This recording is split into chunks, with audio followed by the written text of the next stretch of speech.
kami papunta na Nakheel Mall.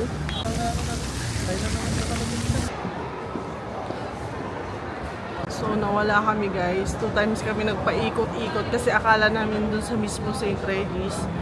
Much better kung pupunta kayo dito, mag-park kayo sa Nakheel Mall. Hiningal ako. Bakit ako naglakad? So ayan.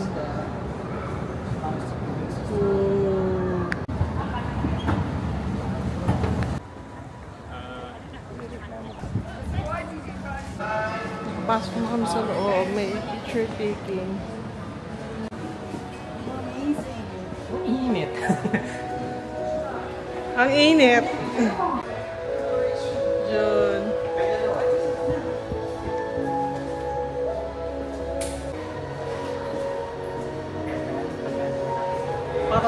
Ayun, malamig na. Hi guys! Nandito kami ngayon sa W. Siyempre, lilibutin natin yung sa taas, tapos papakita ko. Pero, reminder lang, huwag kayong magpapark sa mismong St. Regis. Punta kayo sa Nakheel Mall, much better, tsaka mas accessible siya.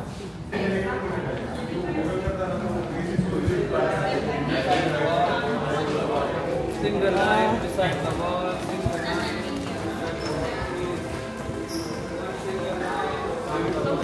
The first feature, the outer break wall. The break wall stretches 5.3 kilometers east to west and 5 kilometers north. Inside water depth is 20 meters, while outside of the break wall, the hotels, including the stunning Atlantis The Palm.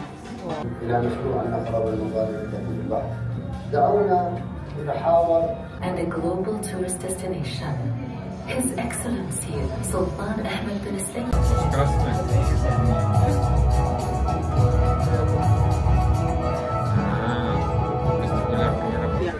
Ay, dun pala. Dun pala yung... Wow! It's so wow! Ba't parang iba side tayo? Ibang side. Ooh. Atlantis. Bakit dito? Time starts now. Bakit pala? Gago. Diyan mamaya madulas. Madulas ka dyan. Kasi nga parang hindi crowded siguro. So guys, nandito kami sa 54.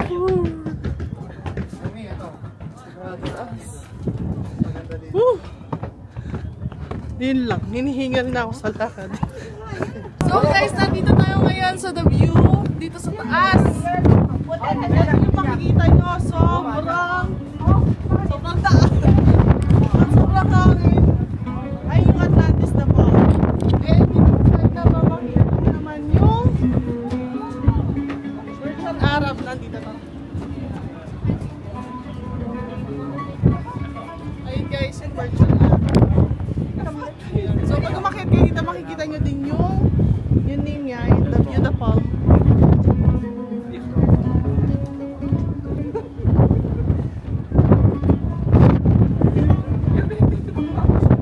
Mas visit guys, sobrang hangin.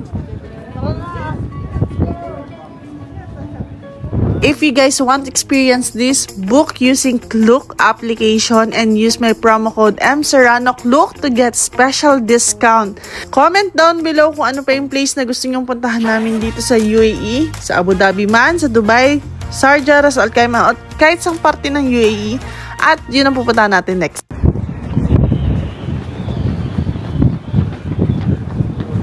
Ano ba?